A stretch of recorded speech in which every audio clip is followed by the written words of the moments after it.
Hey, you guys, let's do Chapter 9, Trouble. The boys stood breathlessly at their end of the footbridge, staring at the spot on the hill where the cougar had been. The sheriff said that if anyone sees the cougar, he's to call his office right away, said Wally. Are you nuts? Said Jake. He'll want to know exactly where and when we saw it. What did we say? That we were outside the Malloy's basement window between 11 and 12 at night? Maybe we should just tell Dad, Wally said nervously. Now both Jake and Josh turned on him. That's even worse, said Josh. We were not only at the Malloy's basement window late at night, but we crawled out our bedroom window to get there, Jake said. There seemed to be nothing left to do but go home and crawl back up the tree. What happened after you started tapping on the water pipes? Asked Danny as they made their way up the path, looking over their shoulders from time to time. Did you hear any footsteps above you? Not really, said Tony. Did you see any lights come on? No.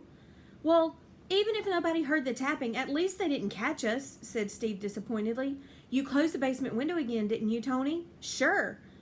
But you didn't lock it, said Wally. Of course not. How could I? Now remember, said Steve, we're not going to say one word to the girls about this. Don't even mention March 22nd. If they did hear something and suspect us, that'll really throw them. They'll be waiting to see if we say anything, which would prove us guilty for sure. Right, said Jake. Don't mention it to Peter or Doug either. They'll spill the beans the first time they open their mouths. Trying to get up the tree proved to be a lot more difficult than coming down. Why don't we boost Wally up? He can unlock our bedroom door, sneak downstairs, and open the door for the rest of us, Jake suggested. He's the lightest. Ugh, thought Wally. This always happened. No matter what wild scheme Jake and Josh thought up, it was always Wally who got suckered into doing the dirty work. If this is so simple, how come you didn't all go out the door to begin with? Wally asked. Because they didn't want us to hear them, that's why. They didn't want us along, said Bill. Right, said Danny. They can just climb up the stupid tree and open the door themselves. On the other hand, Wally thought, it was cold out here, and there was a cougar lurking about, and Wally was lighter than either Bill or Danny, and there was a half-eaten bowl of popcorn waiting back in Wally's room. If someone didn't crawl in the window and open the twins' door from the inside, his brothers would be out here all night. Oh, I'll go, he said. Give me a boost. Jake and Josh linked arms to form a step, and Wally climbed on top, grabbed the lowest limb of the maple, and shinnied his way to the third branch, just outside the twins' window. He felt for the window ledge and then for the open window. Hey, he said, the window's closed. You guys, Jake called up. You guys must have closed it behind you when you followed us. We didn't come through your room, cried Danny. Your door was locked, remember? We came down the stairs. Then double duh, said Steve. This is a no-brainer. If you came out the front door, then that's the way we'll go back in. Wally climbed back down the tree and they walked around to the front of the house. Now remember, said Jake, when we get inside, the second stair from the bottom really squeaks. You have to step over it. If Mom gets up, we'll just say we got hungry and went down to get some crackers or something, said Josh. The boys went softly onto the porch and Wally reached for the door handle. Wait a minute, said Jake. If the window was closed, that means somebody got in our room somehow and closed it after we left. But we locked our door, said Josh. Uh-oh, said Tony. Maybe the window slammed down all by itself, said Steve, hugging himself. Come on, I'm cold. Wally tried the door. It's locked, he said, turning around. You guys, Steve said, you must have locked it behind you. We did not, Wally insisted. I made sure it wasn't latched. I'll bet Dad got up and locked it. Wait a minute, said Tony. I've got an old skeleton key. Maybe that will open it. He put his hand in his jacket pocket, and then his jaw dropped. It's gone, he said. My horseshoe keychain is gone. What do you mean, gone? Asked Steve.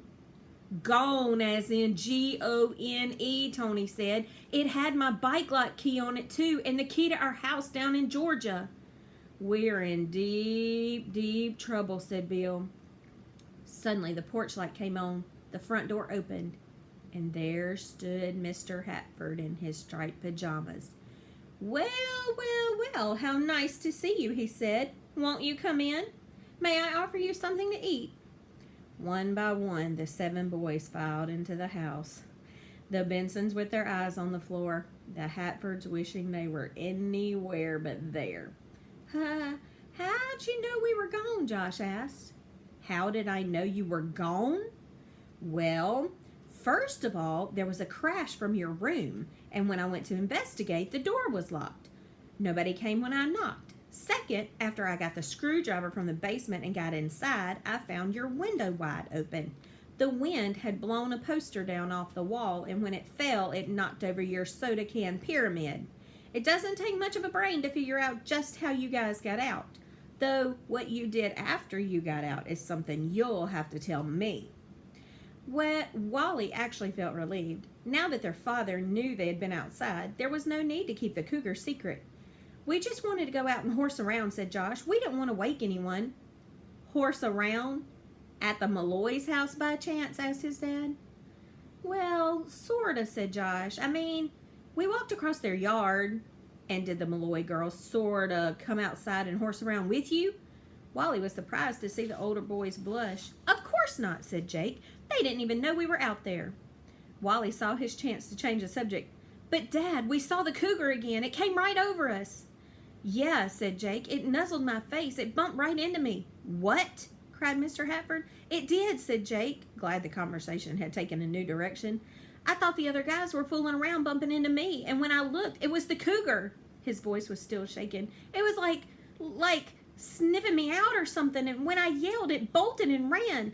Boys, said Mr. Hatford, you shouldn't have been out there. I'm going to call the sheriff in the morning. He figures it might have been somebody's pet that got away.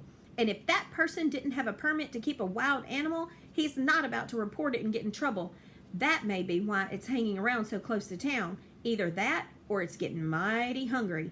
You boys get to bed, and we'll have to go over the house rules tomorrow. No more stinking out at night, or I'm going to ground you for the whole week. Understood? Wally and Jake and Josh nodded. And the Bensons too, Mr. Hatford said. The Bensons nodded. Good, he said. Gratefully, the 7 boys went upstairs. In the twins' bedroom, there were empty Coke and Sprite and Mountain Dew cans scattered all over the floor. Well, at least we didn't get in big trouble, said Josh. Not yet, anyway. Yeah, I'm in big trouble, said Tony. I lost my keychain, and I don't know where to look for it. All right, chapter 10 is A Ghostly Gathering.